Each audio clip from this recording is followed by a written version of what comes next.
Entonces toma 3, pero ¿por qué toma 3? Digo yo. Pues porque en el cine la palabra toma es importante y pues somos 3. ¿Cuáles 3? Es tomates, güey. Tomates. No sé si tomates sea apele a la audiencia, Beto. Van a pensar Bueno, que... como no, está Rotten Tomatoes. ¿Estos eran tomates podridos? Ajá. O sea, la manera en la que se premiaba más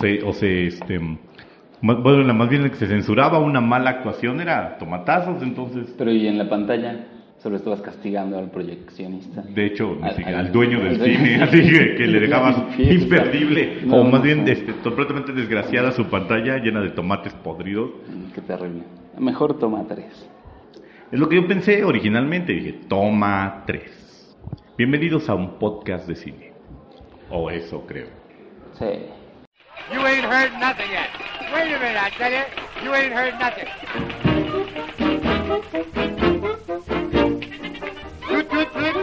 Goodbye. Esto es Toma 3, Don't cry. un podcast de cine. The little choo-choo train that takes me away from you. You don't know just how sad it makes me. Bienvenidos a Toma 3, un podcast de cine. Estamos con ustedes Marco Antonio Santiago, Roberto Chévez y Víctor Hernández. Y este va a ser un podcast en el que vamos a platicar de cine en general. Yo pensaría. No, de hecho no. ¿No? No. ¿De cine en particular? Sí, no. De cine Digo, personalmente yo creo que este va a ser un podcast. Es un poquito como para educarlos al respecto del cine. Hablando desde arriba. Por supuesto. Claro. Sí, ya esta época de extrema democracia y de extrema tolerancia con la ignorancia, yo creo que ya debe llegar a su final. Es el momento de empezar a decirle a la gente, no sabes de cine. Por ejemplo, tengo enfrente de mí a veces decir, no sabes de cine, cabrón. Y ya. A ver, güey, a mí me dijeron que íbamos a hablar de tacos. No.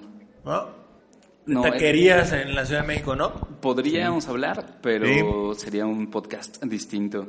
Podemos hablar de pelis donde haya tacos. Con tomate. Donde el taco sea importante. Sí. Muy bien. Bueno, entonces, ¿cómo verán? Creo que la intención de todo esto es que la temática del podcast sea genuinamente informal. Genuinamente, por no decir que necesariamente informal. Sí. O sea, inevitablemente ustedes informal. no lo saben, pero el tipo que tenemos sentado aquí enfrente de nosotros está vestido de conejo gigante, entonces es difícil mantener la seriedad cuando lo ve así como el de Donnie Darko. Ajá, sí, más o menos como el de Donnie Darko, pero no en aterrador y macabro, okay. sino en tierno y esponjosito. Okay, bueno. Entonces es difícil mantener la seriedad frente a un conejo que dice... ¿Cómo se llama mi amigo Harry? O sea, esta película de Stewart, no de Rod Stewart. Entendería yo que no de Rod Stewart. Mi amigo Harry, el güey que tenía de amigo un conejo. Sé a qué te refieres, sí. No, yo más bien te imagino, o sea, por el estado de tu botarga, más bien imagino algo así como esta de Watership Down, de los conejos mutilados y mordisqueados, así. O la de animación. Ajá, la de animación está pesadísima. Así de... Bueno, por lo menos yo no estoy usando una playera rota de las Chivas. Bueno, no todos podemos permitirnos una playera nueva. Entonces, hay que utilizar lo que se menos tenga. Sí, no, eso no me sorprende. Lo que me sorprende es que traigas descubierto el trasero, cabrón. Una camiseta no cubre el trasero, una camiseta cubre el pecho y la espalda. Sí, bueno, por no decir que el short también deja que desear por un short decente, cabrón. Sí. Bien, bueno. Mira, es importante entonces que vayan viendo cómo estamos vestidos. Sí, al parecer. Porque las bondades del podcast permiten eso, o sea, que sea lo que queramos. Claro, pero eso no justifica que estés desnudo, Vic. Yo creo que todo justifica estar desnudo en algún momento. O sea, sí, si claro. uno se siente en el ánimo de estar desnudo. Es un podcast nudista. Ajá, eso o sea, me habían dicho. si en algún momento escuchan un sonido como de pellejo resbalándose así. Sí, porque más estoy sentado en mi silla de cuero especial. Ajá. Sabremos a qué se debe. Bueno, por lo visto este es un podcast de puras pendejadas, porque Yo no veo que a qué hora empiezas a hablar o de tacos o de cine. A ver, bueno, entonces, vamos a empezar este primer episodio hablando de las primeras cosas, porque es el primero. Entonces, queremos presentarnos en cierta forma. Un poquito, sí. Queremos que nos conozcan, queremos que sepan qué nos gusta, de dónde venimos, qué tipo de polémicas vamos a tener aquí, de qué vamos a platicar. Y nos pareció buena idea empezar platicando acerca de nuestras primeras películas. Me parece una buena Las idea. primeras. Intentamos con eso, sí. O sea, las primeras que vimos o las primeras que nos gustaron o las primeras... Si te dijeran así, ¿cuál fue tu primera película? Mi primera ¿Cuál película. consideras tu primera película? ¿Con cuál te desvirgaste, digamos? Bueno, El podcast es fuerte. Porque, no recuerdo haberlo estado haciendo viendo una película. Pero no sé, Bueno, siempre hay probabilidad de que eso haya ocurrido en una sala de cine, ¿verdad? hay probabilidad, sí. Pero bueno, O que no. tuviera O circunstancias sea, tú hablas de similares, una película a la que oscuridad, le de puse olores atención, ¿no? corporales. Sí. ¿Sí? Ah, No, ok. no de una película donde iba buscando el pretexto de la oscuridad, nada más. Dice. No. Sí, sino una película en donde de verdad le puso atención a lo que ocurrió en la pantalla. Exacto, sí. De hecho, me senté en una zona donde se veía nada más el 50% de la pantalla, ¿no? Sí. De hecho, estabas viendo hacia el ¿Por otro qué no lado. empiezan ustedes para saber exactamente qué están hablando? O sea, Mira, si nos atenemos a las descripciones como más clásicas de, la primera ocasión en la que me metieron en una sala de cine, porque creo que la mayor parte de la gente cuando va a una sala de cine por primera vez es llevado por sus papás, por sus tíos, por sus abuelitos, por algún adulto que dice, esta es una buena película para mi hijo o mi hija y pues lo voy a entretener durante 2 horas para que deje de estar dando berridos, ¿no? Ajá. En ese sentido, y se los comentaba fuera de grabación, para mí la primera experiencia fue en el viejo cine latino, en el ahora extinto cine latino de la Ciudad de México, que muy niño me llevaron a ver una película mexicana de infausta memoria que se llama La Palomilla al Rescate, que es la versión mexicana de La Pandilla, así de Little Rascals norteamericana, enredo de niños, previo a las películas de Parchís y todo esto. Bueno, ahí está esta cosa. Es una película muy extraña. Yo al día de hoy la he vuelto a ver y sigo sin entenderla. Entonces yo al principio pensaba, era como niño, que no podía yo entender esta película. Luego pasaron los años y no. Pero se supone que era para niños. Ajá, la peli. pero es inconexa y caótica y a ratos incluso como críptica. Okay. Entonces, yo creo que a esa película lo que le hace falta es discurso. Si alguien por ahí se sentara como un crítico de cine y dijera, no, está inscrita en el decadentismo postestructuralista, puede ser, claro, sí. igual y es probable que la película alcanzara por ahí hasta premios, ¿no? Entonces, Un Pero proyecto entonces- que acompaña a la revista en festival. pero entonces fue una película que te dejó marcado por simplemente ser la primera película que viste. ajá, ¿o? sí, bueno, en ese sentido, como dice Víctor, desde tu primera experiencia frente a una enorme sala de cine, para mí fue esa. Mi primera experiencia consciente en una sala de cine, digo ya recordando la anécdota y que me haya gustado como lo que vi enfrente de la pantalla, pasaría como un año después, cuando vi Los Aristogatos de Disney. Ah, qué padre. Esa es la primera película de la que retengo un argumento y escenas y todo el asunto. Entonces, esa es la primera película que yo recuerdo como importante y como ya haber disfrutado la experiencia, porque estoy seguro que durante la proyección de La Palomilla al Rescate yo era de esos niños insoportables que corría por el centro del pasillo pegando berridos y diciendo, mamá, mira, me voy a meter a la película y hasta que no vino alguien a decirte que por favor te sentaras. Qué bueno que ya no se permite eso. Sí, qué bueno que eso ya no existe, ¿no? Sí, Que ya la gente no. ahora es consciente y va a la sala de cine a ver TED con sus niños de Uy, 3 sí, años, sí, así de además. 4 años, y luego salen muy enojados a reclamarle a la gente de taquilla o a los acomodadores que qué tranza, ¿no? Que por qué no les dijeron que la película de TED era de un osito pelado y cogelón. ¿Tú, Beto? Bueno, pues ya que nos vamos a encuerar y ya empezó Víctor. Sí, qué bueno que te quites el traje de conejo, dice. Qué bueno que esto es prenda por prenda, Sí, porque sí. yo sí tengo varias.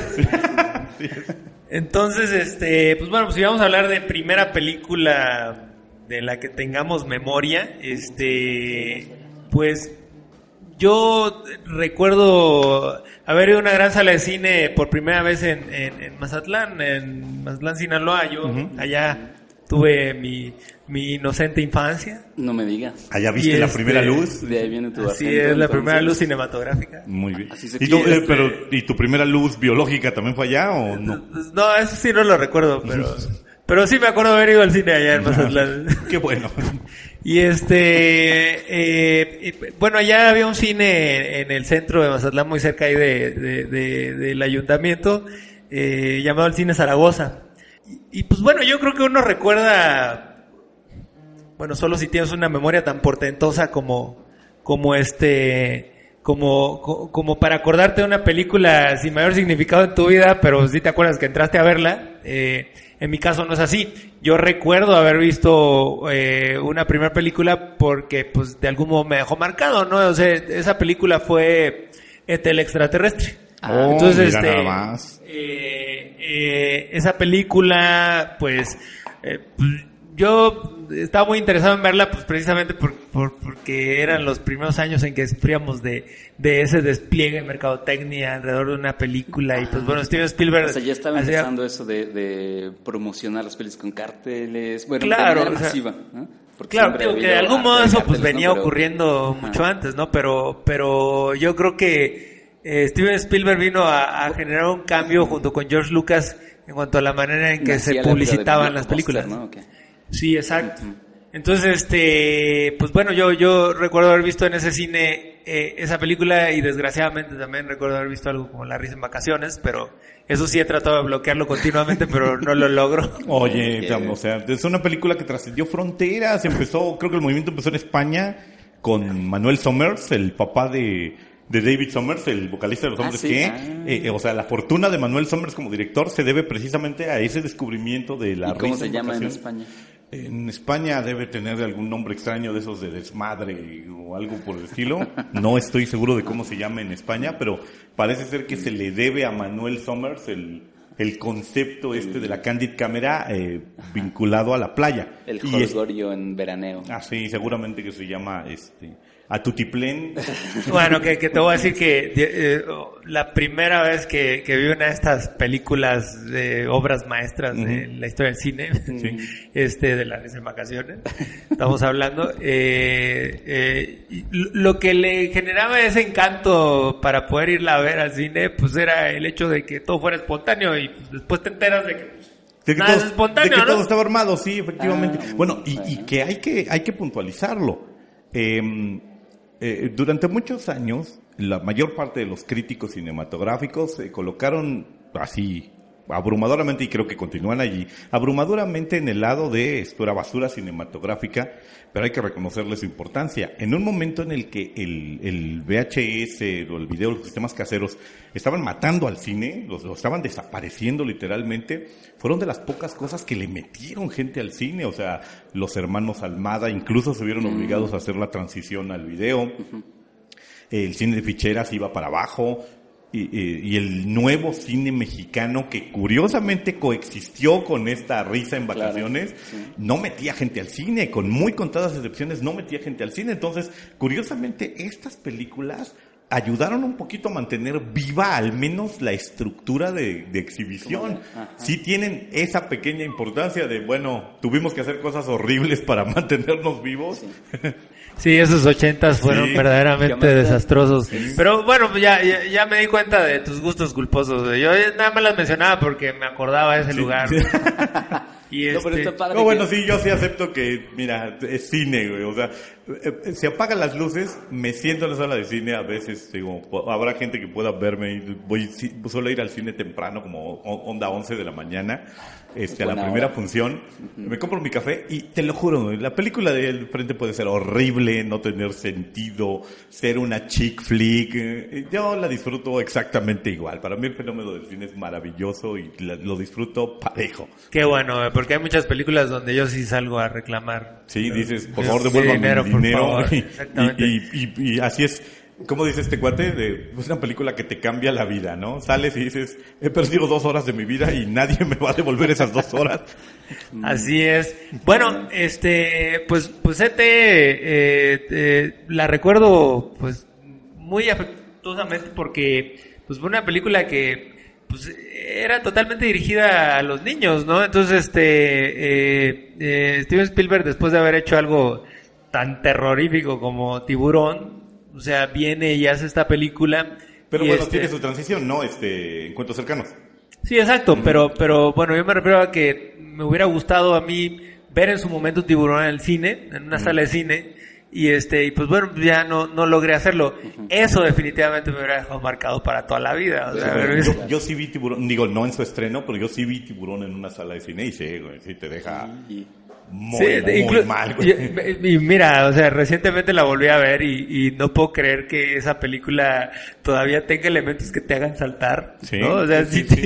Realmente me acuerdo de esta escena donde encuentran este bote hundido a medianoche y pues se pone a averiguar, Richard Dreyfuss es el que se mete a averiguar qué pasó. Bueno, yo que no termino de entender por qué se mete al agua, pero y se encuentra este cadáver, no, otra vez me hizo brincar, o sea, y lo peor es que no recordaba esa escena, o de plano la había bloqueado de sí, bueno, cabeza. el canónico, vamos a necesitar un bote más grande.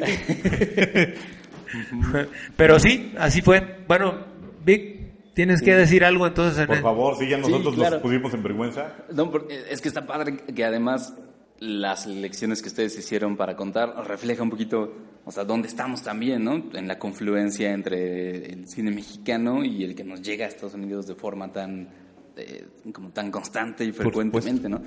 Y creo que a mí ya no me tocó tanto la presencia del cine mexicano en circuitos comerciales cuando era niño. Déjenme hacer una aclaración aparte. Por lo pronto puedo hablar a título personal.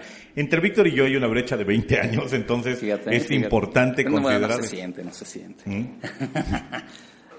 Excepto cuando empezamos a hablar de primeras pelis. Sí, ¿no? sí, o sea, aquí hay una brecha muy importante de tiempo. Entonces... Porque, por ejemplo, la que yo recuerdo que me llevaron a ver primero fue Parque Jurásico, porque estaba en la fiebre de los dinosaurios que les ocurre a muchos niños. Mi mamá, bueno, vio que estaba estrenándose esta peli de dinosaurios. Yo creo que también, o sea, como que nadie le avisó que tal vez no era tanto para niños, y me llevó. Y la verdad es que sí recuerdo mucho haber estado caminando hacia el cine, luego ya saliendo del cine, emocionado por haberlo visto, pero no recuerdo tanto estar en la sala sentado.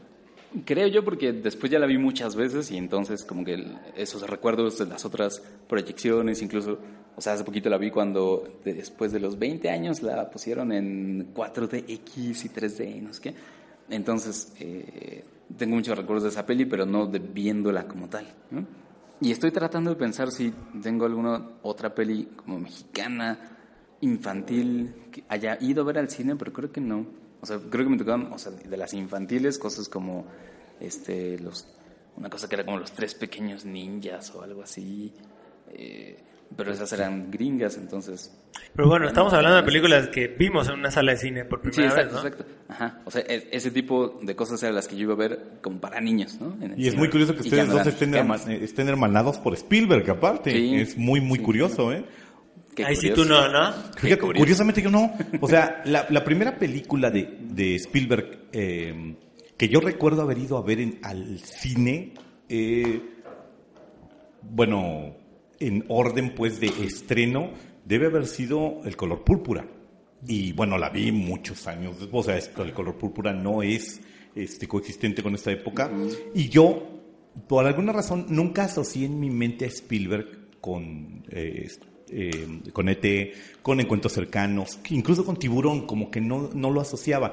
Y cuando asocié por primera vez a Spielberg con una dirección y lo asocié con El Color Púrpura, yo pensaba que era un cineasta mucho más pesado. Era un cineasta como mucho más clavado y profundo y todo el asunto. Y no, resulta que pues es el gran rey Midas de Hollywood, pues, o la moderna concepción del cine está basada sobre su manera de vender cine, ¿no? Claro. Pero es muy curioso, te digo, no, para mí es, o sea, sí he ido en orden viendo sus películas a partir de allí, pero mi primera experiencia de, voy a ver una película de Spielberg fue El Color Púrpura, y mi segunda experiencia fue ir a ver Hook.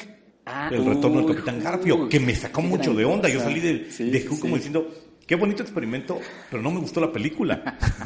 Yo disfruté mucho Hook, pero la veía mucho en la tele, más bien cuando pasaba. Sí, yo fui a verla al cine y salí con un, Órale, acabo de ver algo muy raro. ¿Qué dices? Es un experimento más interesante que el color púrpura. O sea, de plano saliste diciendo, este es un director que supera todas mis expectativas, pero de todo modo no te llenó. Me queda perfectamente claro que no. No, lo que pasa es que yo del color púrpura salí en cierto sentido traumatizado, porque yo tenía como expectativa de, bueno, Steven Spielberg es negro. Porque si no es negro, ¿qué onda, no? ¿Por qué hizo esta película?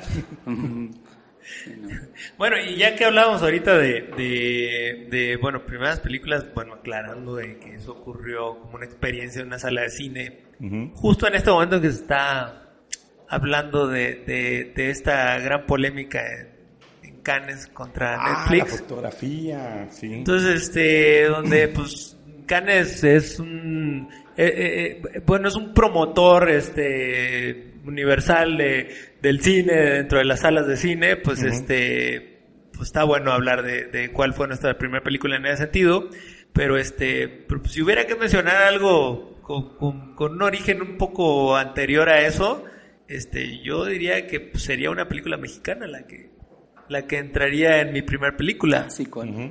Yo creo que sería Escuela de Vagabundos con Pedro Infante y es una película que me sigue haciendo reír. O sea, yo siento que ese tipo de películas jamás entrarían en un gusto culposo porque siento que incluso en la época de oro del cine mexicano en México se lograba hacer cine muy buena calidad aunque fuera ligero. Sí, con un ritmazo, con grandes argumentos, sí, o sea. Así, exacto, y bueno, al igual que Tiburón hoy día te hace brincar una o dos veces, claro. Pues igual algo como Escuela de Vagabundos te hace carcajearte una o dos veces todavía hoy día, ¿no? Sí, el tiempo no la ha tratado mal, el tiempo la sigue manteniendo como una película curiosamente mucho más ingeniosa, a pesar de que es ingenua, mucho más ingeniosa que las pretendidas películas mexicanas modernas que tratan de acomodarse en el lenguaje a los chavos y en las temáticas y que siguen siendo extraordinariamente falsas, siguen siendo puestas en escena muy, muy tiesas, así, en donde ves a un ruco Eugenio Derbez tratando de hablar como chavo buena onda y dices, híjole, ya no te ves bien, hijo, ¿no? O sea, y mira que te fuiste con el que medio luego te puede hacer nada más sonreír, retorcer el labio, ¿no? Hacer muecas así. Sí, exacto. Bueno. Y no su hija, que ahorita es un producto omnipresente y pestífero en el cine mexicano. ¿Cómo encuentra tiempo entre sus comerciales de Saba para hacer tantas malas películas? Es llamativo. Bueno, tiene gran competencia, ¿eh? Sí, por ahí anda Marta y Gareda. Ahí está Marta y Gareda compitiendo codo, hombro con hombro. Bueno, creo que no se dan al hombro una a la otra, pero metiéndole ganas. Marta y Gareda es productora. Y escritora. No se te olvide, es productora y escritora. Sí, escribió esta. Y seguramente muy pronto directora de todas sus películas. Ya dirigió dos, ¿no? ¿Dirigió dos o tres? No estoy enterado. Esta cosa de mi nombre es fulanita, no me acuerdo cómo se llama. Mi nombre es Laura, creo. Sí, Laura. Conoce a Laura o algo así. Ajá. Y esta cosa de Cásese quien pueda, también es dirección de ella y guión de ella y de su hermana, o sea que, como quiera que sea, ahí están. Bueno, es la que faltaba, lo que dicen, ¿no? Lo que faltaba en el Dream Team de Cannes eran La Higareda y Eugenio Derbez. ¿Cómo se sentirían ellos? Bueno, entonces Escuela de Vagabundos y nos da una entrada muy buena para el siguiente tema que vamos a hablar, o sea, porque estamos hablando de una peli que ha envejecido bien, que tiene el valor que tiene como obra de arte y se puede apreciar en cualquier tiempo, atemporalmente, y eso es algo que nos va a interesar en este podcast también. Leve, aunque primero tendríamos que aclarar, ¿has visto Escuela de Vagabundos? Yo no. ¡Qué mal! O sea, lo que sigue a continuación es, vamos a dedicarle un programa completo a películas de Pedrito, a las 55 películas de Pedrito, sí. Y lo vamos a obligar a ver las 55 películas donde los 53 donde es protagónico. Claro. Pero es importante. Tiene 53 protagónicos y dos donde dos cameos, o sea, y después de eso hay algunas películas donde hizo secundarios que son como dos y cameos que son como otras tres, pero Pedro Infante es un caso sui generis en el cine mexicano. De las películas que hizo, en el 89-90% de ellas es el protagonista y está perfectamente justificado porque es el protagonista. Qué bien. Así es, pues, sí. No, pero a lo que quiero ir es que, o sea, nos interesa entonces también las pelis clásicas clásicas, ¿no? El aspecto histórico del cine también, lo que se ha hecho antes. Y hablando de lo primero, que es el tema de este podcast, entonces podemos pasar a este otro tema, la primera peli. La primera peli de la historia. Sí.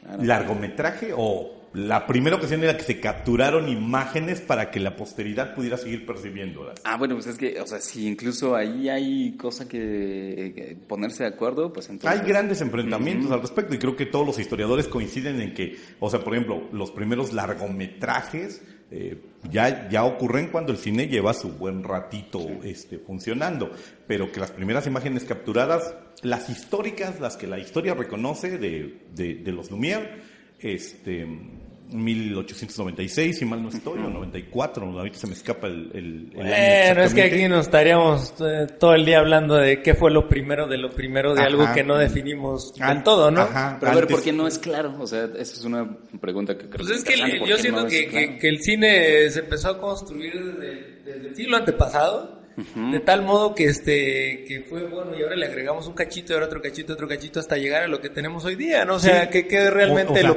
Hay menciones, es así de fácil, hay menciones de las linternas mágicas, estas proyecciones medio fantasmales, estos trucos de luces y sombras en la obra de Sor Juana Inés de la Cruz. O sea, el fenómeno de seguro los chinos tenían algo. O sea, existe de antes y esos serían antecedentes claros del cine. La linterna mágica, el kinetoscopio, este aparatito que se me escapa siempre el nombre, del que es la cabalgata, ¿cómo se llama? Esta captura de imágenes, que mucha gente la cita como la primera captura de imágenes con una intención animada, digamos. Una animación, pues, que en realidad nació para cumplimentar una apuesta de si el caballo separaba las cuatro patas al mismo tiempo del piso. Qué padre. Está esta imagen este cortito de Le Prince, que es este paseo en el jardín, que son 2.3 segundos, lo pueden buscar en YouTube, así, las primeras imágenes capturadas que sobreviven a este tiempo y que se supone que le ganan en 2 o 3 años a los Lumière y a Edison con su invento. Los Lumière en Francia. Sí, en Francia. Y aparte, Le Prince tiene la historia como medio conspiranoica de que después de grabar esto y cuando se estaba preparando para financiar su producto, desapareció de la faz de la Tierra y nadie supo qué pasó con él, no sabe si murió o si simplemente lo secuestraron y todo, y mucha gente señalaba a los agentes de Edison como los responsables de la desaparición para mantener digamos que la propiedad del invento. Entonces, uno de los personajes más oscuros de Edison, ¿qué había inventado respecto del cine? El kinetoscopio. El kinetoscopio. Okay. Él es el... Pero así como, bueno, hasta nuestros días, tal vez lo que yo diría que lo que ha llegado como una de las primeras verdaderas películas de todos los tiempos, pues es Viaje a la Luna, ¿no? Sí, George Méliès, la primera película con una intención narrativa, ¿no? Exactamente, o sea... En algún momento, la vez anterior, porque no me quiero robar su crédito, está lo que mencionó Beto en algún momento con respecto a la banda de Ned Kelly. Sí, esta película australiana, ¿no? ¿Cuál es el nombre de esta película? Ahorita averiguo. El bandido algo, no sé qué decía. No, ahorita checo. Es que es de Ned Kelly Gang, ¿no? Ajá, exacto. De Ned Kelly Gang, que es una historia sobre un Robin Hood australiano. Ya el otro día estuve checando y tiene... su historia es tan famosa que en su último tiroteo el tipo es rodeado por una gran cantidad de soldados y de policías y el cuate se improvisa una armadura con utensilios de cocina, planchas, placas de metal, y así enfrenta a la policía. Y la gente lo quería mucho, se juntaron firmas para que no lo ejecutaran y todo, porque es una suerte de Robin Hood australiano. Es como el Jesús Malverde australiano. Y por eso es que le mereció una película. Claro, y es la película que por primera vez se puede entender como un largometraje, ¿no?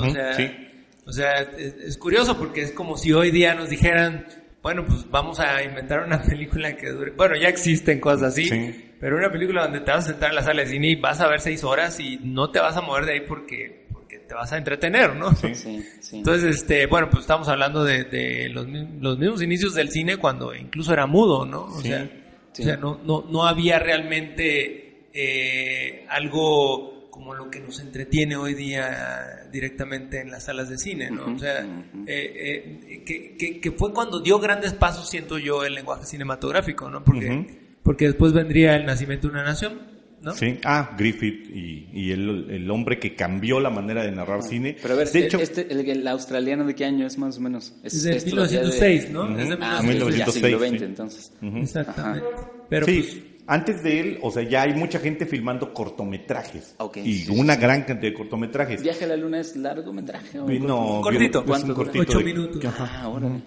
Que Sí, es la clásica la escena de la luna con cara, que le cae el cohete así. Que en tiene la- un cohete metido así, Oh, como cuchita de un ojo. Sí. Qué bonito. ¿Qué es lo que más conocemos de Méliès hoy día, ¿no? Pero realmente Méliès hizo cientos de cortos. O sea, él encontró un gran potencial en este lenguaje y pues bueno, pues lo que más ha llegado hasta nuestros días. Sí, o sea, la mayor parte de los teóricos, si lo quieres ver así, como en nivel informativo, la mayoría de los teóricos modernos de la historia del cine dicen que hay 3 montajes para el cine.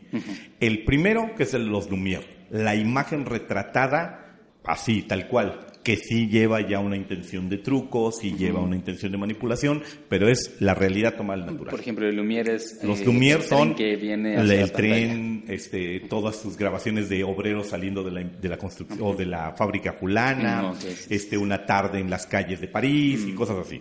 Grabado, o sea, los Lumière vinieron a México a grabar a Porfirio Díaz. Sí, no vienen sabía a eso. México a grabar una Sí, pues, cabalgata y algunas el escenas. afrancesamiento de Chapultepec, aquel un tiempo. duelo en Chapultepec. Órale, no Ajá, sabía. graban un duelo en Chapultepec, o sea, pero ese es uno. Hay un segundo lenguaje que es Méliès y el montaje carnavalesco. Méliès es un director de teatro y un prestidigitador, es un mago, y él ocupa todos los elementos de prestidigitación, de magia y de trucaje del teatro para grabar cine. Pero allí él solo experimenta un poquito con el trucaje visual, pero la cámara no tiene todavía, la cámara todavía es un espectador al que Méliès con sus artificios pretende engañar y le muestra cosas, pues, pero el montaje es muy teatral. Sí. Y Griffith, el tercero, que es el hombre que utiliza ya la cámara con una intención de narración, para quien el lenguaje cinematográfico se va construyendo. Sí. Y están cosas como, bueno, antecedentes de Griffith, gente como Porter, el tipo que filma El gran asalto al tren de la casa Edison, que es ya lleva intención de narración. De hecho, El gran asalto al tren es la primera película que ya tiene un script claro establecido en el cine. Sí, muy a diferencia de lo que se había grabado previamente, ¿no? Que eran simplemente escenas de la realidad. Sí, estaba todo montado, y en cambio con Edwin Potter y El gran robo al tren, primero se le considera el primer western de la historia, y segundo se le considera la primera película con un guión escrito específicamente para cine. Y muchos de los recursos que van a descubrir Potter y por otro lado otros directores van a ser los que le van a ayudar a Griffith a construir un lenguaje cinematográfico, un lenguaje en donde ya hay una intención, un montaje paralelo, una narración subjetiva, una escena de flashback, disoluciones a negro y un montón de cosas que es de lo que el cine va a abrevar el resto. Que todavía vemos. Al día de hoy lo seguimos viendo. O sea, lo que Griffith le hizo al cine, al día de hoy sigue siendo perfectamente válido para entender cómo funciona el cine. Claro, ahora si hemos dicho que es igual un poco ambiguo o difícil de establecer cuál fue nuestra primera película en una sala de cine o incluso en una pantalla de televisión, pues yo creo que es mucho más ambiguo y más complejo el identificar una primera película de todos los tiempos, ¿no? Sí, no, y aparte, o sea, en este caso habría que mencionar el hecho de que si nos metemos con Griffith, nos metemos con un tipo que está baneado, está muy estigmatizado en la historia del cine. Bueno, pero es que es un tipo tan clavado en sus ideas radicales que hasta en su tiempo debió haber metido ruido, ¿no? En su tiempo generó mucha controversia. El nacimiento de una nación es esta del Ku Klux Klan. Ajá, es esta película a 4 tiempos sobre la historia de Norteamérica, que uno de los cuales coloca al Ku Klux Klan como pues, un conjunto de justicieros y héroes, y a la raza negra como pues, personas degeneradas y malignas que le hacían daño a la estructura de Norteamérica. Interpretados por blancos pintados. Ajá, sí, porque no. Verdadero insulto, cabrón. O sea, ni un solo afroamericano quiso trabajar en el montaje de la película, y aparte Griffith tenía la intención de presentar a los negros de la manera más grotesca que pudo. Y vaya que lo hizo. No, hombre, lo consigue con un... hay que decir... Es muy macabro cuando un verdadero artista está al servicio de una causa tan tétrica, pues. O sea, lo veremos muchos años después cuando nazca el cine de propaganda en la Alemania nazi, en el que vamos a ver películas maravillosamente bien hechas, perfectamente bien montadas, al servicio de, por ejemplo, ensalzar un prejuicio o ensalzar una posición política. Claro. Y ocurre cada cierto tiempo, ¿no? O sea, todo gran movimiento mediático va acompañado casi siempre de un movimiento artístico que pretende avalarlo de una u otra manera. Sí, o sea, es como si dijéramos que Griffith ya tenía algo muy fuerte que decir, ¿no? Y entonces encontró el cine como el medio para que eso que quería decir se pudiera decir con tanta intensidad como quería decir. Es que, él trabaja mucho en la mecánica de montar basándose en la estructura, por ejemplo, de la novela. La novela que él conoce, o sea, Griffith previamente a tratar de ser escritor, o para tratar de ser director de cine, es un actor y es un escritor.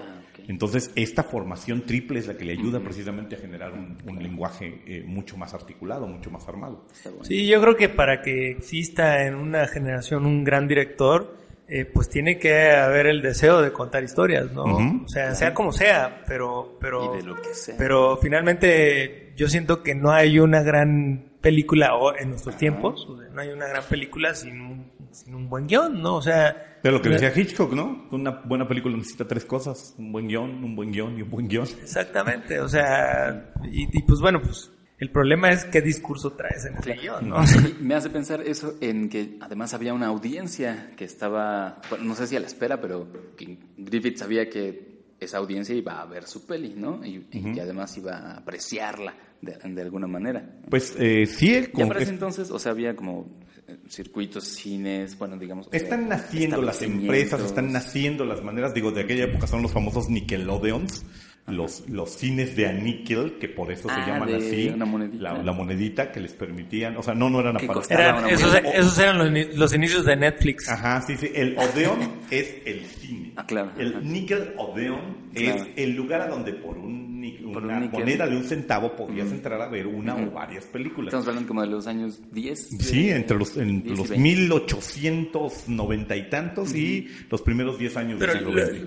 Pero no tuvieron éxito porque eran una experiencia individual, o sea, no generaban la sensación de, o sea, esto es de Edison, ¿no? Los Nickelodeon. Sí. Ahí se exhibe todo lo macabro que era el mismo Edison a la hora de hacer negocios, como ¿no? pensamiento, sí. O sea, no buscaba incluso mostrar el cine social, como, ¿no?, algo exacto, como lo que después se convirtió, como el gran evento donde íbamos a reunirnos, ¿no? Sí, entonces qué rico es ir al cine así. Claro, y que te pateen la banca en la espalda. Sí, hablar. Hable tú. Que los niños y volvemos a la disputa Netflix Cannes, ¿no?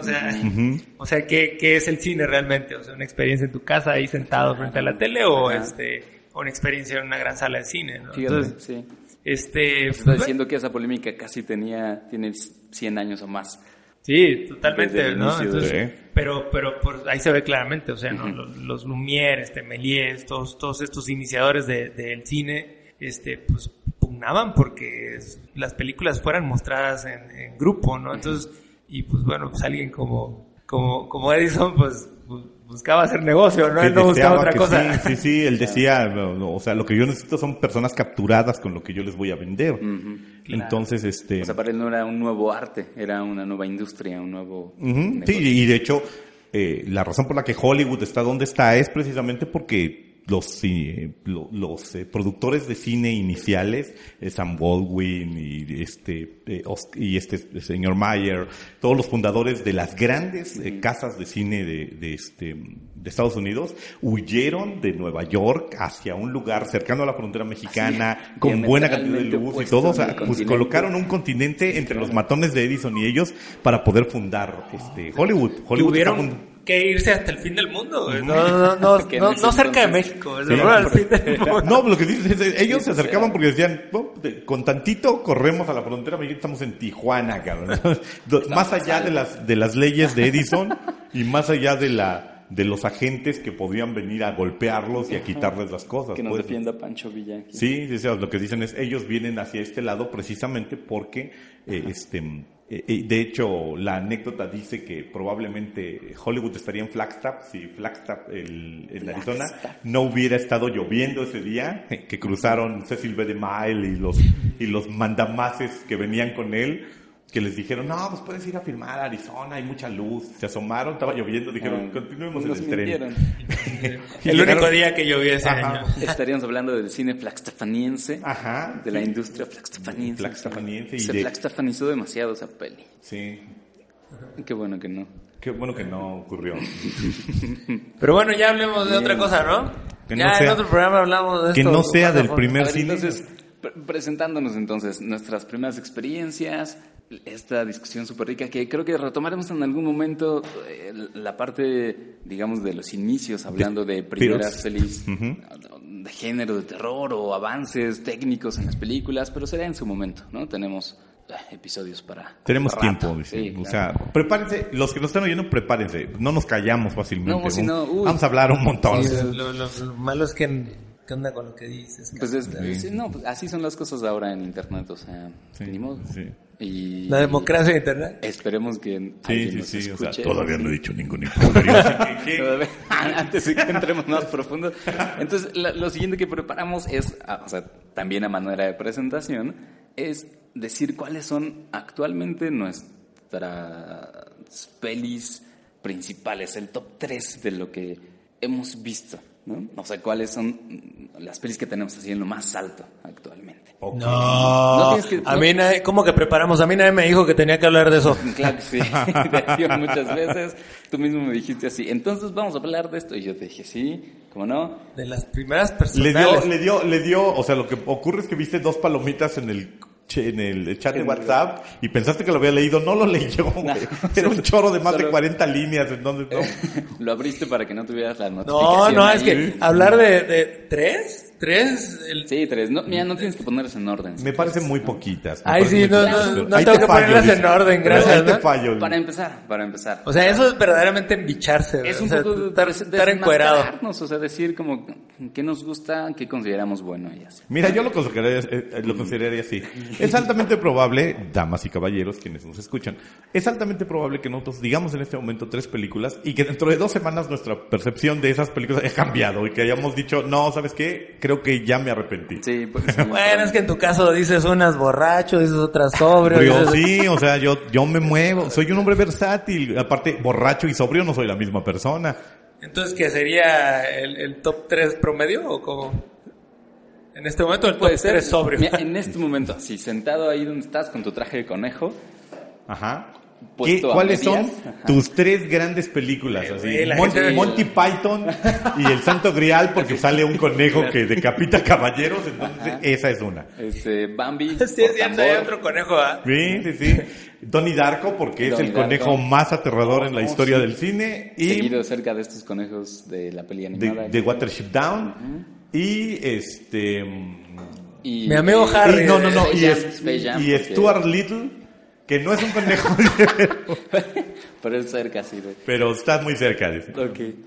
El top 3 de todos los tiempos. Bueno, ¿tienes tiempo para pensarlo? Empezamos con Marcos. Ok, bueno, miren. Yo siempre lo cito. Entre las primeras películas que yo veo, y bueno, que pasan los años y sigo viendo y me siguen pareciendo películas maravillosas, o me sigue pareciendo una película maravillosa, siempre le encuentro nuevas cosas y Y si existe un cielo, en el cielo la proyectan en Panavisión así gigantesca y voy a poder ir a pedirle autógrafo a Eli Wallach y a Lee Van Cleef, es el bueno, el malo y el feo de Sergio Leone. El bueno, el malo y el feo entre tus tres primeras. Sí, el spaghetti western por excelencia, aunque muchos sostengan que Érase una vez en el oeste o por un puñado de dólares son superiores como películas.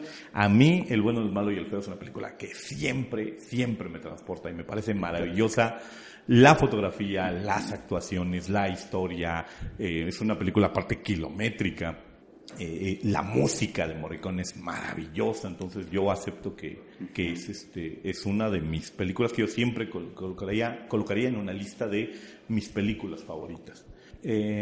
Así a bote pronto en este momento y en frío, creo que también colocaría cosas como, seguramente colocaría algo de Darío Argento.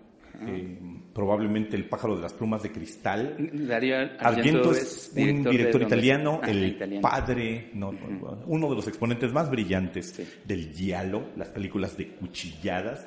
Giallo es amarillo en italiano y se refiere directamente a ellos. Como nosotros tenemos una nota roja, ellos tienen el giallo, que es la nota de crímenes amarillista, por así decirlo, de las revistas y los periódicos. El giallo fue un género de cine de asesino, cuchilladas, crímenes cada vez más truculentos y todo. Darío Argento tiene dos películas que a mí particularmente me gustan mucho con esa temática. Una es Rojo Profundo, que es una de mis películas favoritas, musicalizada por Goblin, también es un peliculón. Y una película muy vieja, basada en un cuento de Frederick Brown, Screaming Mimi es el cuento de Frederick Brown, y la película se llama El pájaro de las plumas de cristal, El uccello de la piuma di cristal. Es una película muy bonita, es superior a la adaptación norteamericana, igual es un giallo. La colocaría también entre mis películas favoritas de todos los tiempos. Bien. Y, no sé, es complicado. Yo colocaría como tercera por representatividad, es decir, como jefa de una gran cantidad de películas de cine mexicanas, solo por representación. Una película de cine de oro, el Beto me ganó una de las que colocaría como adelante, entonces haré el desvío y A Toda Máquina me parece una gran película también. Pero es capitana de un montón de películas mexicanas que me gustan y que sigo viendo, como Ladrón de Cadáveres, como El Enmascarado de Plata, como Santo contra las Mujeres Vampiro. O sea, sí es el representante de una gran cantidad de cine que sigo viendo al día de hoy cada cierto tiempo y que me fascina, ¿no? Y dejo fuera en esta lista de 3 un montón de películas que me gustan. No, es que 3 es muy poco. Si quieres pero una, entonces... ya me arriesgate, caray, arriesgate. Si quieres más tiempo, digo las mías. Pues hay que arriesgarme, agarro las primeras 3 y ya, de la lista. Pues, bueno, conste que tú también, ¿no, Vic? No, si quieres yo digo las mías primero, tienes más tiempo de pensar. No, las digo yo, para que tengas chance de pensarle. Caray. Ya tengo. Para que te acuerdes, si has visto en tu vida al menos 3 películas y puedes citarlas. Para que me digas qué otras has visto Steven Spielberg. Espérate. Pues bueno, definitivamente 3 películas de todos los tiempos, pues podría sonar muy snob, ¿no? O sea, como que tener que elegir algo, pues como podríamos irnos por caminos muy retorcidos, pero a mí me gustaría encontrar un balance en ese sentido. O sea, que conozcan. Algo que me generó una verdadera experiencia en una sala de cine, y algo que considero que es un tesoro invaluable para la historia del cine, ¿no? O sea, yo pondría entre una de las grandes películas de todos los tiempos al hombre con la cámara en mano de Sigaberto, ¿no? O sea, sí.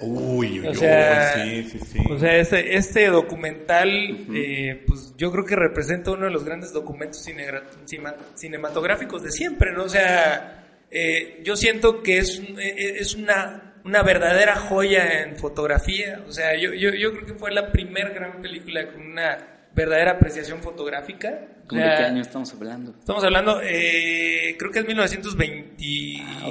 Bueno. Híjole, no recuerdo exactamente el año de... 20 por ahí.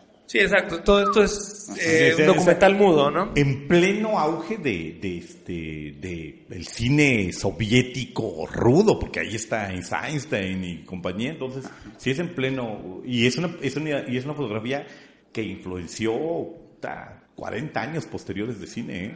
Sí, o sea, El hombre con la cámara en mano. Sí, yo siento que esta película, decíamos, ¿no? O sea, una gran película no envejece. O sea, es algo que permanece sorprendiendo, ¿no?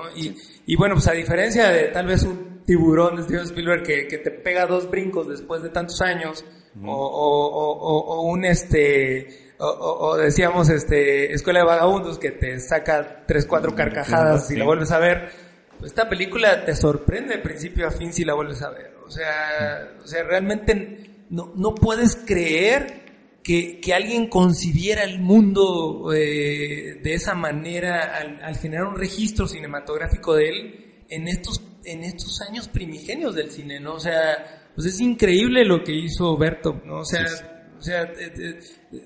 hay secuencias en este documental que no te explicas cómo se hicieron, ¿no? O sea, cuando los equipos que las cámaras que se utilizaban en ese entonces realmente eran dispositivos que eran complicados de estar manipulando. Sí, no eran portátiles, eso es muy importante. O sea, es una película que la ves al día de hoy y dices, ay, güey, pues claro, está bien fácil, se filma cámara al hombro, sí, güey, esas cosas no eran cámara al hombro. Que tenían las cintas literalmente sobre la cámara. Eran las famosas, o bueno, era de la época, coexiste con los famosos y cariñosamente apodados así refrigeradores, que eran las cámaras que iban dentro de una caja, pues, o sea, en donde los fotógrafos se podían asfixiar, pues, o sea, se podían desmayar en el interior.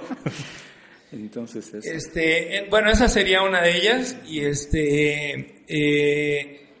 bueno, ya que mencionaste una mexicana, entonces yo voy a incluir una mexicana. Yo creo que por ahí metería Vámonos con Pancho Villa. Uy, también otro. Esta es Fernando de Fuentes, ¿no? Es Fernando de Fuentes.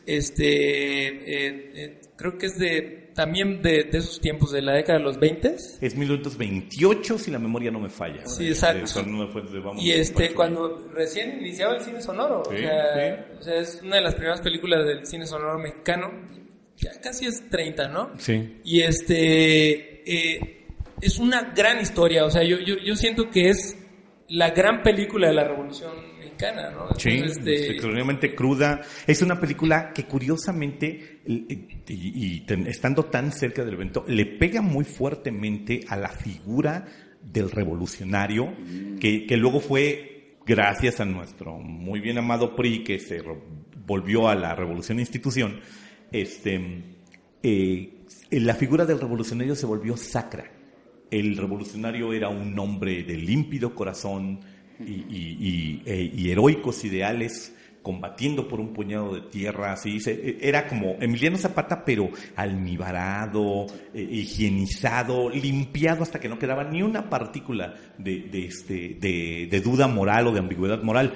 Y Fernando de Fuentes hace una película durísima totalmente, ¿no? Con unas imágenes del revolucionario, pues muy cercanas a cómo debe haber sido el asunto, ¿no? Exactamente. O sea, no puedo creer que esta película se adelante 20 años a algo como Los Olvidados de Buñuel, ¿no? O sea, Buñuel, pues el gran logro con su cinta, pues fue el haber mostrado una cara muy distinta de la pobreza en México, de la marginación, ¿no? Entonces, sí. Pero no dejaba de ser algo muy realista, ¿no? Entonces, con todo y su surrealismo, ¿no? Entonces, vaya, o sea, ese surrealismo era realmente la contraposición al resto del cine mexicano, ¿no? Sí. Entonces, pues esta película de Vámonos con Pancho Villa, pues es 20 y tantos años previa a esta otra, y con una sinceridad brutal, ¿no? O sea, a mí recientemente me tocó asistir a esta exposición que está en Palacio de Bellas Artes de la Revolución, de artistas con temas revolucionarios, y hay una reconstrucción que tiene la Filmoteca de un final alternativo de Vámonos con Pancho Villa, yo no sabía que existía, que se había grabado otro final. Ok. Pero se decidió mostrar el final, el que está en la película oficialmente, porque pues, el final era... O sea, si la película era cruda, el final resultaba demasiado fuerte, ¿no? Entonces, O sea, ¿tiene un peor final que el que tiene? Sí, Porque- mucho más. O Porque, sea, porque el final que tiene, déjeme decirle que es descorazonador, o sea, Sí. tiene como cierto elemento de salvación, porque bueno, al menos uno de nuestros protagonistas consigue llegar a su casa, pero En este no. En el o sea, me otro. parece muy tétrico si existe un final aún peor. Bueno, miren, o sea, los voy a spoilerear, o sea... Aparte es un spoiler de hace 70 años, Sí, bueno, entonces, Sí, exactamente, 80 años. 80 y No es una tantos película años, tan común, pero está casi bien. 90. ¿Cómo? Sí, o sea, no es una película tan común como... No, es para- una película Pero que está bien. aunque sepamos el final, yo creo que es necesario verla No, por completa. supuesto. ¿no? Por lo que dices, ¿no? Que Por tiene supuesto. valor más allá de solo su Exactamente, o sea, esta película, bueno, concluye, bueno, se trata de un grupo de individuos llamados los Leones de no me acuerdo cómo se llama el poblado donde son, que van pasando las fuerzas de Pancho Villa y pues ellos deciden unirse a la causa porque han escuchado mucho de quién es Villa y qué es lo que persigue, ¿no? Entonces ellos con un gesto de nobleza hacia el espíritu revolucionario deciden unirse a las fuerzas villistas y toda la película se comportan como unos personajes verdaderamente heroicos dentro de estas fuerzas, ¿no? Entonces al grado de convertirse prácticamente en los pretorianos de Pancho Villa, ¿no? O sea, los guardaespaldas de él. Entonces, al nivel de confianza y de cercanía que podía tener un guardaespaldas, ¿no? En esos tiempos. Entonces, pues Pancho Villa es mostrado como un ser, como los historiadores hoy día nos han hablado, ¿no? O sea, como un ser que era duro realmente. Como un tipo muy complejo, ¿no? O sea, Así es. ajeno al pedestal de el general Villa y todo, y sus dorados. Sí, es un personaje que, bueno, no se nos olvide, en su momento sale de la clandestinidad, pues, o sea, previo a ser un revolucionario, pues es un criminal convicto por crímenes comunes, pues, Claro. o sea, entonces es el equivalente histórico de que de repente, por ejemplo, en este momento estallara en México una revolución mexicana y un narco se nos volviera Ya. guerrillero Héroe de la- revolucionario, ¿no? O sea, como que analizarlo a lo largo de 100 años va a costar mucho trabajo y alguien va a tener que barrer bajo la alfombra Claro. histórica no era narco, güey, era contracultural y Ok. porque sí vamos a tener que olvidar ciertas cosas, Claro, pues, o sea. pero bueno, o sea, veámoslo fríamente, o sea, ¿qué individuo podría ser un general de fuerzas revolucionarias y controlar a todos esos todo Que era este un poco ejército como él, a ¿no? base de nobleza, ¿no? Amor, O sí, sea, y tener- aparte lo que dicen, ¿no? O sea, Pancho Villa no es el verdadero desgraciado de su ejército. Están personajes tétricos como Rodolfo Fierro, pues, que después fue retratado en el cine como el buen amigo, noble y sacrificado, medio violento y pronto, pero noble y sacrificado de Pancho Villa, que en la historia real, pues, es un tipo que muere con dinero y cargado en un caballo simple y sencillamente porque no quiere soltar las alforjas de oro y así es como se ahoga, pues, o sea, entonces ese tipo de cosas van a pasar en la historia mexicana. Entonces esta peli ya desmitifica antes de que se haga el mito incluso.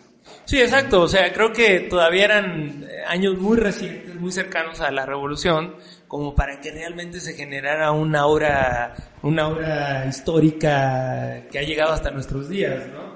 Entonces,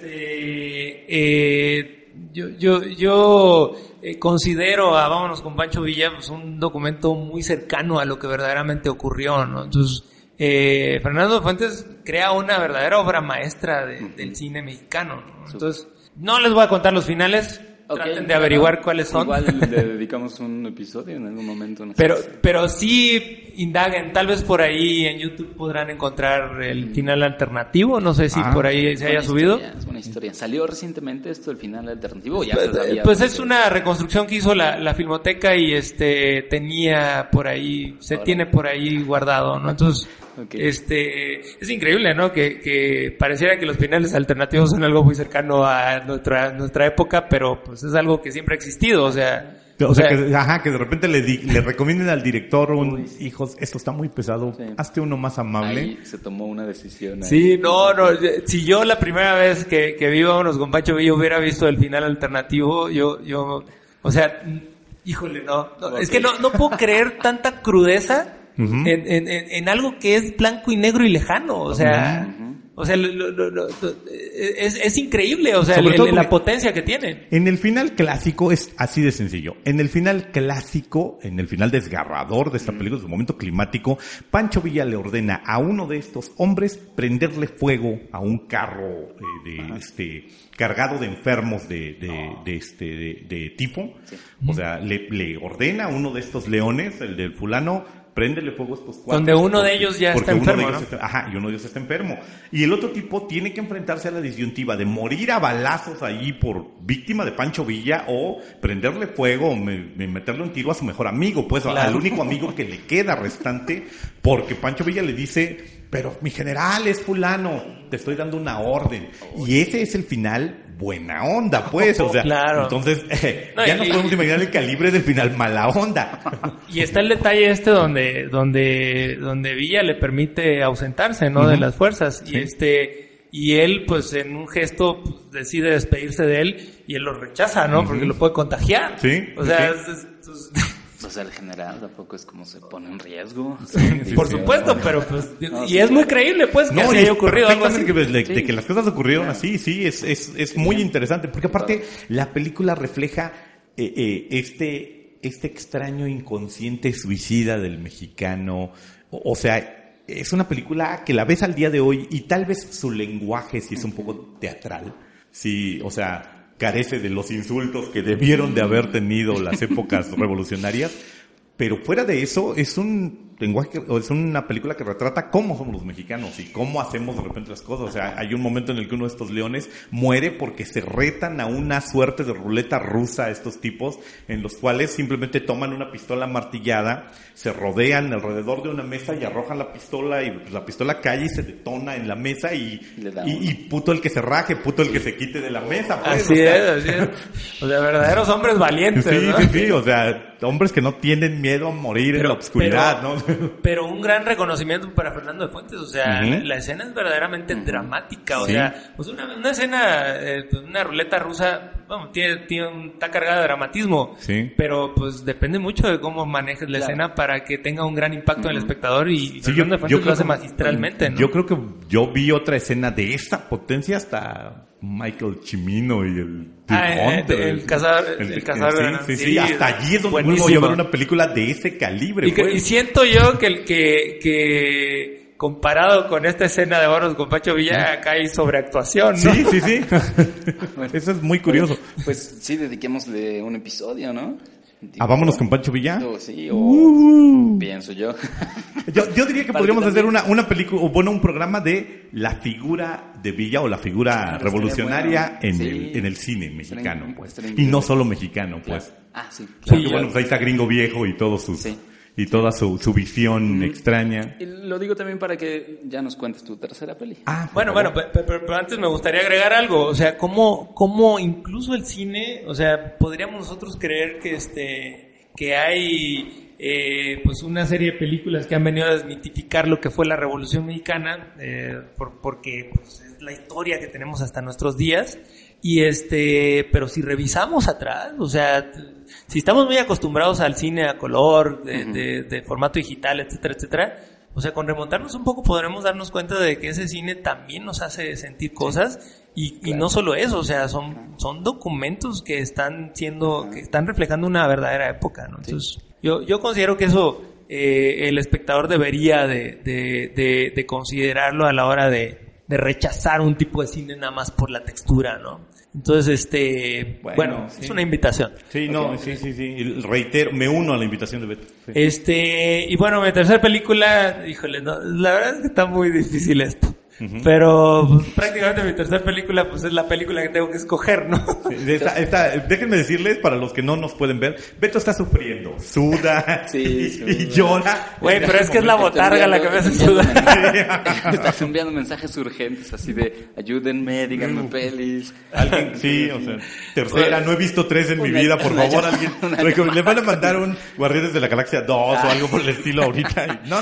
Yo creo que hubiera sido más justo seleccionar 3 directores y no 3 películas. O sea, cuando escuches las mías te vas a sentir bien. Pues miren, voy a poner algo que puede sonar muy snob, pero es una película que cuando la vi, pues prácticamente me hizo llorar relajadamente.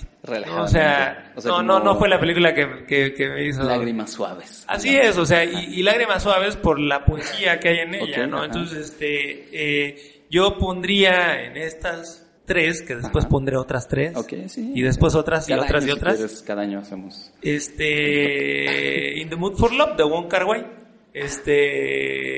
Esta película taiwanesa que en un principio pues fue una película que se metió en el gusto de los espectadores, pues prácticamente por la sutileza que hay en ella, ¿no? O sea, es una historia de una mujer y un hombre creo que es en Hong Kong, si mal no recuerdo. Sí. En un Hong Kong planteada en los 50s. Uh-huh. Y ellos dos se están mudando a una especie de casa de huéspedes, pero cada uno tiene a su respectivo marido y mujer, ¿no? Entonces, es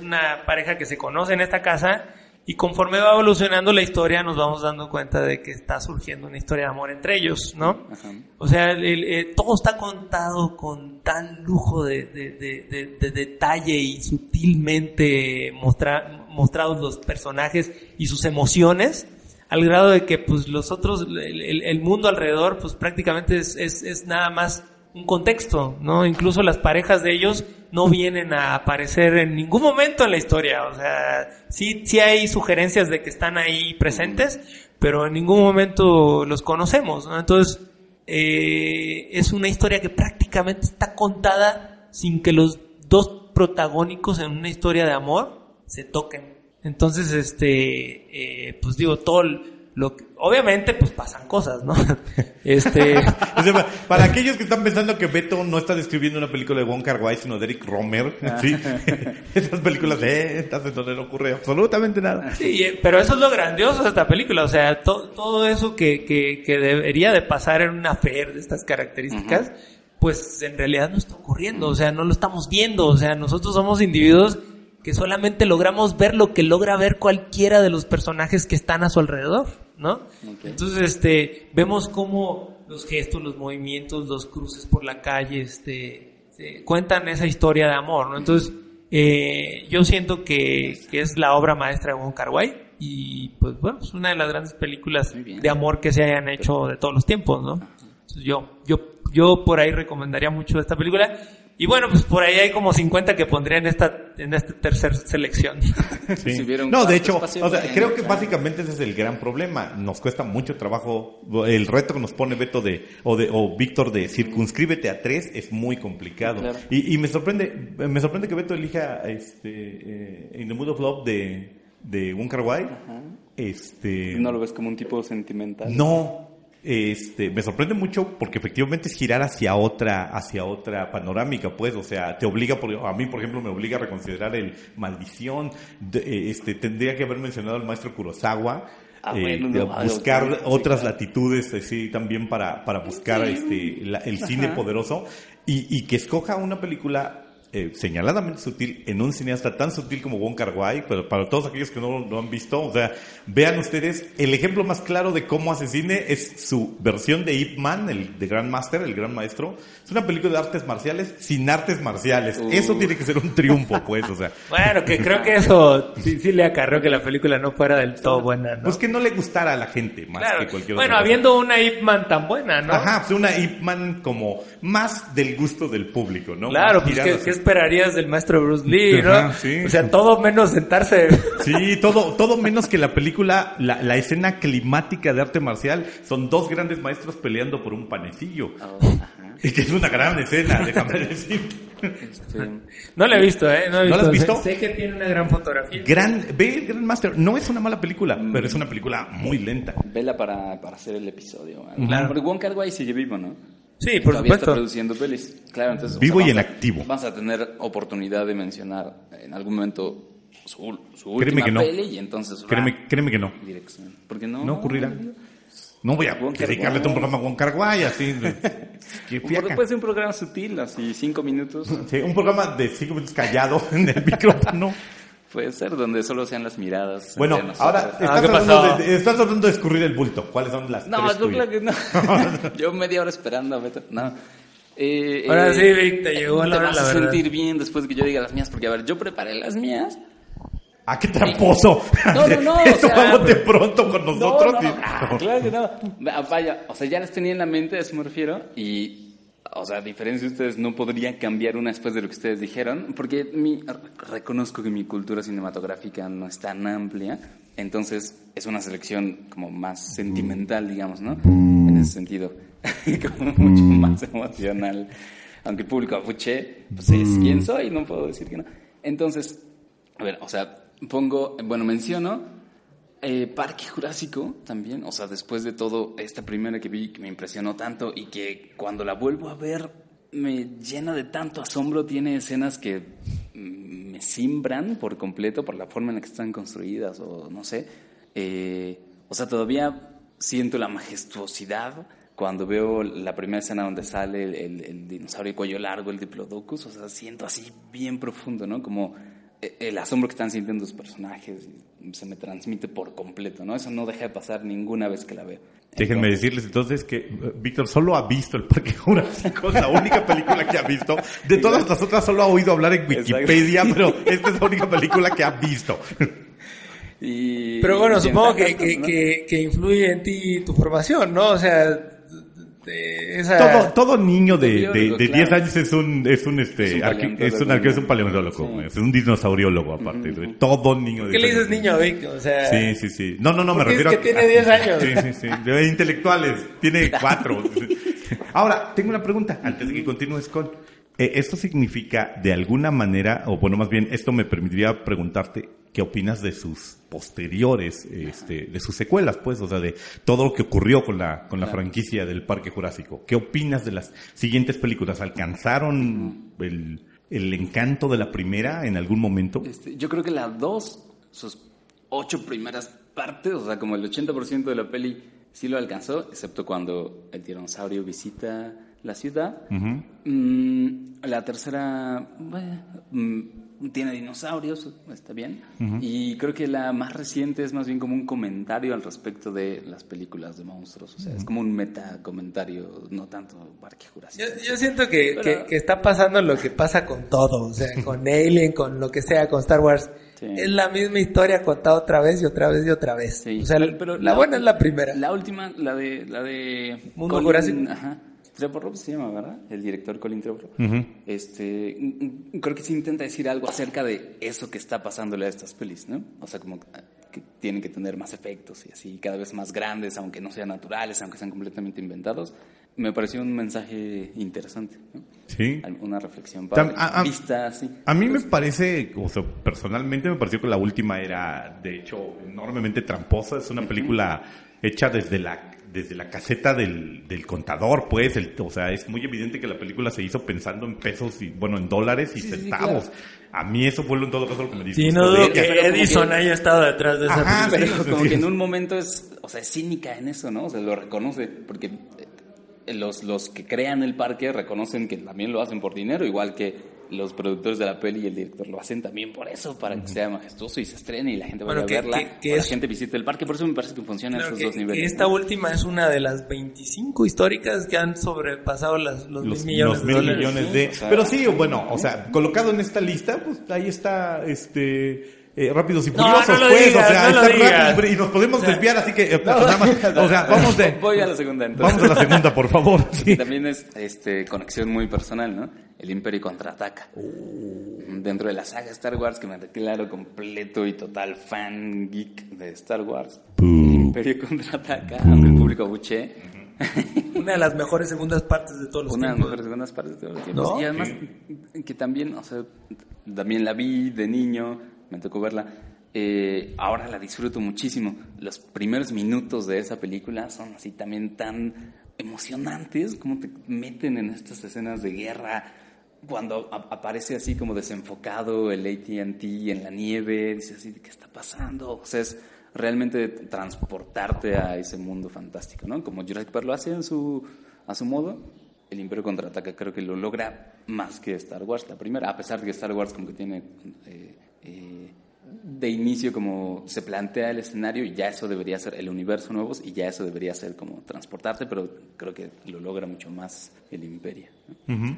Yo creo que esa película es una de las primeras en la historia del cine en donde dijeron, vamos a tomar una historia donde empiece aquí y termine acá.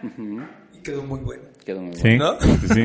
Probablemente también porque no la dirigió Lucas, entonces. Sí.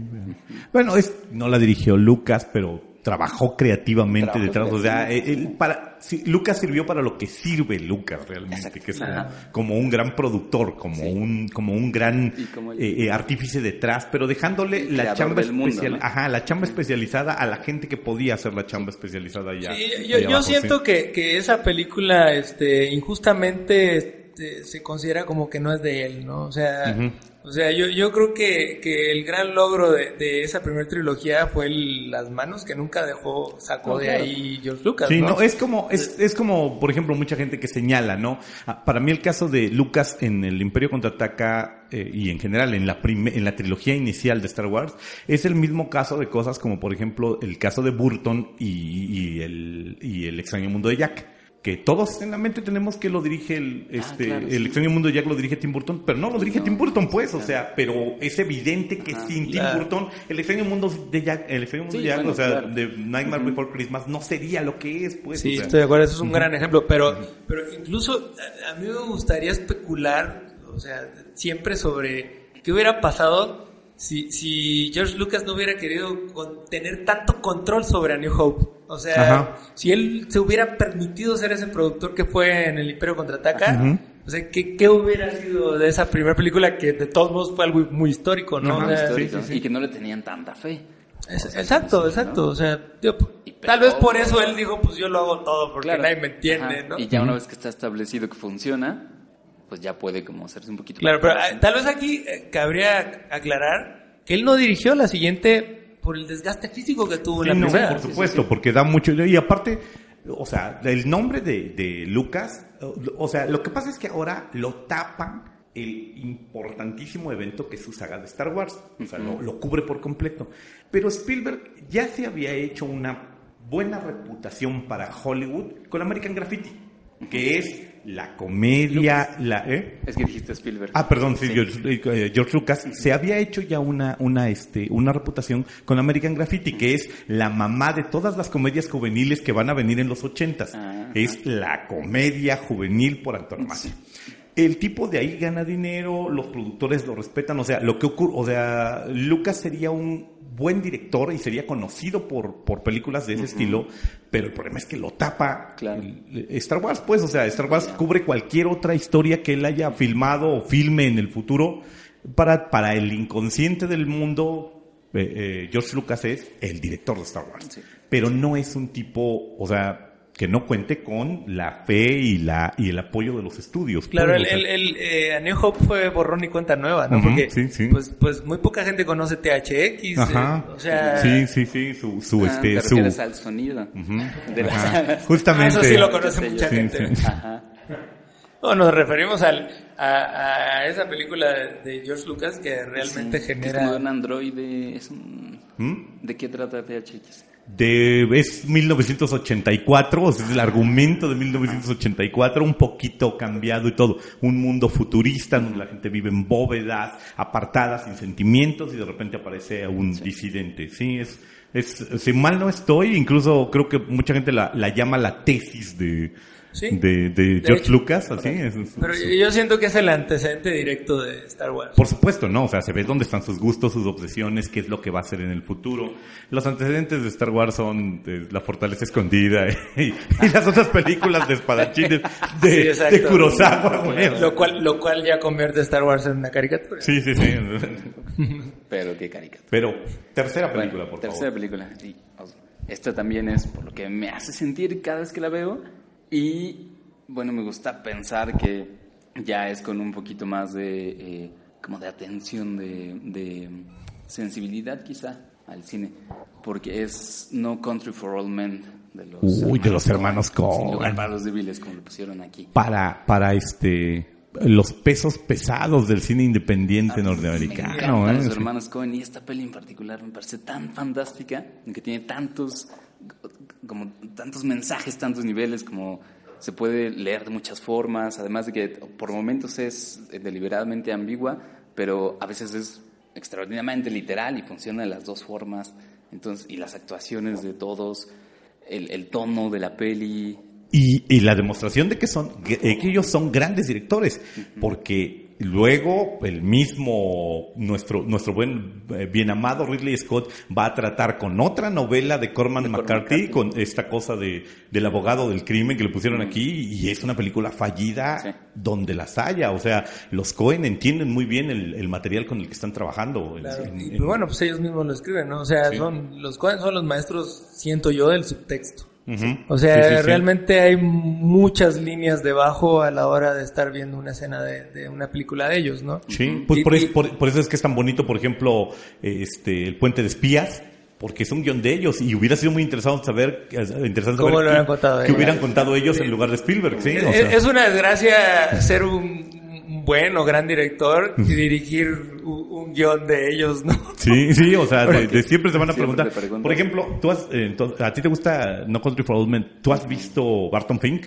No. Debes ver Barton Fink. Sí. Barton Fink es, desde mi perspectiva, una de las obras maestras de los Coen, y una de las obras maestras como medio olvidadas de los Coen. La mayor parte de la gente cita Fargo, citan Sin Lugar para los Débiles. El Apoderado Hot Soccer. Ajá. El Gran Lebowski. Big Lebowski. Barton Fink es previa al Gran Lebowski, ¿no? ¿O es como de la época? Al mismo tiempo. No, es anterior. Sí, es anterior, sí. Barton Fink es el argumento que escribieron, no es cierto, Miller's Crossing, de Paseo a la Muerte, es el argumento que están haciendo, y Barton Fink es el argumento que escriben en un mes para descansar de la película. ¿Ah, en serio? Ajá, sí, que descansan. Tienes que ver Barton Fink. Barton Fink es un peliculón así. Okay. Aparte creo que al día de hoy mantiene su honor de ser la única película que ha recibido premio en Cannes por película y director. Sí. En el mismo Cannes. En el mismo Cannes, o sea, que ganó los dos premios, o sea, que lleva el premio a película y a dirección. Sí, yo creo que Barton Fink es la película donde más libertad han tenido, ¿no? Sí, y es una película que se entiende a muchos niveles, pues, o sea, es onírica, no sabes si lo que estás viendo es la pesadilla, y es otra historia sobre el bloqueo de escritor, pero es fantástica, la película. Sí, pues sí, a partir de esa, pues empecé a tratar de no perderme las pelis de ellos que se estrenaban. Fíjense que, bueno, normalmente ves un director, una película de un director en particular, y todo lo que sigue son variaciones sobre un mismo tema, ¿no? O sea, eso es normal. Yo siento que ellos son los únicos que lo hacen magistralmente, ¿no? O sea, yo apenas vi Plot Simple, su primer película. La primera película, poco a poco apenas. Sí, no la había visto. No manches. Y son los Coen de hoy día, Sí. Siempre fueron ellos mismos. Hay que hacerles un episodio. Los Coen, el director bicéfalo requiere una temporada.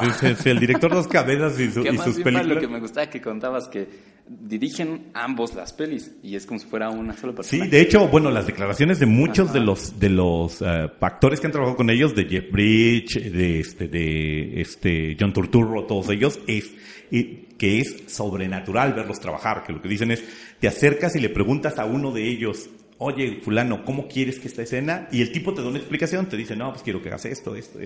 Vas y le preguntas al otro hermano y te responde exactamente lo mismo. O sea, los tipos parecen trabajar sincopados, pues parecen compartir una mente. Por eso los llaman al director de Dos Cabezas. Qué padre. Que normalmente uno de ellos es el que se lleva el crédito de El director, director y el otro es el productor. Y ambos son el editor ficticio. Ah, sí, no me acuerdo el nombre, James, pero sí, exacto. Roderick James, sí. Pero ellos son Firman. uno solo. Ajá, sí, o sea, la mayor parte de las películas de los Coen, o bueno, una buena cantidad de los Coen, está firmadas, el crédito de editor es de una persona que se llama Roderick James, que ha recibido incluso premios. Roderick James son ellos dos. Es un dramatis persona que se pusieron los dos. Pero sí, yo creo que No Country for Men es una de sus grandes películas. Sí, o sea, sí. Se les ve ya mucho oficio en esa película. O sea, realmente le dan gusto al espectador que llena las salas de cine y al espectador que es fan de ellos, ¿no? Yo me siento orgulloso de haber visto desde sus primeras películas, incluyendo un guión que muy poca gente ha visto, un guión de ellos dos que dirigió Sam Raimi, una película que se llama Crime Wave, que aquí en México le pusieron Academia de Locos, que se inscribió en esas películas así parodias, ¿no? de parodias y de academias. No, aparte no se llamaba, se llamaba Loca Academia de Locos. Una película que no tenía nada que ver, pero es una película muy curiosa y muy ácida, de una pandilla de personajes planeando un crimen y cómo les sale absolutamente todo mal. Es como The Widowers, como el Quinteto de la Muerte, pero mal plan así, o sea, dirigida por Sam Raimi. Entonces, el guión de ellos es muy simpático en esa película y es como, desde entonces yo quedé enamorado de la manera en la que hacen cine y creo que en este momento a mí solo me falta una película de ellos por ver, que es Educando a Arizona. Es la única película de ellos. ¿No has visto Educando a Arizona? No, se me ha escapado. Sí. Tampoco es la mejor de ellos, ¿no? Sí, no, es lo que me dicen y por eso es que la voy como posponiendo. Tampoco es la mejor de ellos, pero también tiene sus momentos de mucha gracia. Sí, pero es la única película de ellos. Y Educando a Arizona, insisto, o sea, ellos son maestros de la vuelta de tuerca, ¿no? O sea, ellos... nada se les escapa, o sea, algo que queda acá sin atar, en algún momento lo van a unir a la historia y va a ser en el momento en que te cause risa, ¿no? Sí. Entonces, sí, yo creo que No Country for Men es una gran película también. Sí, estoy de acuerdo. Tienes mi enhorabuena de qué bien escoges películas. Bueno, esta, sí. Pero bueno, espero yo que después de la experiencia de este podcast pueda ir cambiando un poquito ese top 3, o bueno... Lo que sigue el 4, el 5 y el 6 que estaría pensando. Lo que sigue es ponerte así un altero de películas de los Coen y te vas a poner a ver. Luego un altero así de películas más alto todavía de películas de Pedro Infante y ya. Y así. Estaba acordando el final de No Country for Men, un gran final. O sea, es un final desconcertante. Tommy Lee Jones ahí hablando de su sueño, ¿no? Sí. Está buenísimo. Sí, increíble. Me recuerda a otro de Jack Nicholson, ¿cómo se llamaba esa película de Casa del Asesino? Donde se queda esperando al asesino psicópata que va a pasar y que nunca pasa porque tuvo un accidente automovilístico y el tipo ya nunca lo atrapa y nunca puede cerrar ese caso. Seguramente era Anton Chigurh. No, Anton Chigurh sí hubiera llegado. Ajá, sí. Si Anton Chigurh llega. O sea, Sí. Sea como sea. Sí. No. Muy bien, pues entonces... Este es el primer episodio de Toma 3. Me gusta. Ahí está. Sí haré algún otro con ustedes, no frecuentemente. No, gracias. Pero sí haré algún otro con ustedes. ¿No hemos terminado? Me doy una vuelta, No era una cosa de una sola, así. Sí. No es un así podcast. no era un Toma 3, el Toma 3, se el acabó. podcast. Sí. Tomates. Sí. Esperamos que esto es bueno lograr una periodicidad semanal. Nos pueden escuchar en este canal en el que nos están escuchando. Es para contactarnos, escribirnos, darnos comentarios o... No, prefiero mantener mi anonimato. ¿Anónimo? Sí. ¿Completamente? Sí. Bueno. ¿Para qué? No, se pueden escribir, a mí, por lo menos me pueden escribir, mandar mensajines y todo, a Twitter. Ajá. Ahí tengo mi cuenta, @pollo cinéfilo. Pollo cinéfilo, todo junto. Todo junto, así, el Pollo Cinéfilo, ahí Pollo Cinéfilo, pero búsquenme como Pollo Cinéfilo, okay. Marco Antonio Santiago, y allí puedo aceptar todo tipo de de críticas Ujú. Pues como es Twitter. amistosas, ¿no? O sea, si es alguna cosa que me reclame, los bloqueo. Sí, o sea, si escriben con mayúsculas todo. Ajá, si estoy... Bueno, no, fíjate, eso sería como gritando y podría ocurrir que diga, fulano quiere ser oído y Claro. le conteste. Pero si me dicen, pues él es un pendejo, ahí se acabó, blog, reporto su cuenta como pedófila y ya estuvo. Uy, ok. ¿Por qué no ha reportado a Vic? Porque nunca ha dicho nada. Yo nunca. Mudito, mira, así. Sí. Ok, está bien. Calladito se ve más bonito. Pero tu cuenta, Es ¿cuál el es hecho de para que venga encuerado. Pero puedo empezar a decirte cosas a ti, a tu cuenta. ¿Cuál es Ajá. tu cuenta? Entonces no la digo. Sí. ¿O cómo?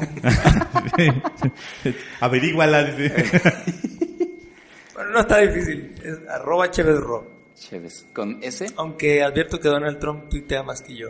Bueno, pero, o sea, es un Bueno, buzón, ya. es un buzón para... ¿Cómo? ¿Chévez con O sea, V sí. y S o Z. Z? V y Z. Miren, la otra es, escríbanos, simplemente taguenos como hashtag toma3 y y también. vemos que sale, ¿no? O Sí. sea, si por ahí colocan esos güeyes de @toma3 Sí. o bueno, de hashtag toma3 que se pudran en... Ya Que no estaría sabremos. mal hacer una cuenta de Twitter, creo. a Sí, estas alturas. sí, eventualmente. Sí, bueno, No. el mío es @Víctor Rogelio también. Casi no tuiteo de cine, pero ahí me pueden escribir. Tenemos este correo toma3podcast, todo junto, @gmail.com. Me estoy enterando. Pues fíjate que ahí puedes escribir como... Ok. Wow, Sí. es un correo entonces. Y Sí. te diré sí. Qué chido. Es un correo. Así es. Bueno, me parece bien. Muy bien, Tomates. se termina este primer episodio de Toma 3. Gracias por escucharnos. Ok, nos despedimos entonces. Mi nombre es Marco Antonio Santiago. ChevesRo Tomates. Y Víctor Hernández. Gracias. Don't cry, Goody, don't cry. Ah! Goodbye, Tootsie, I'm gonna buy.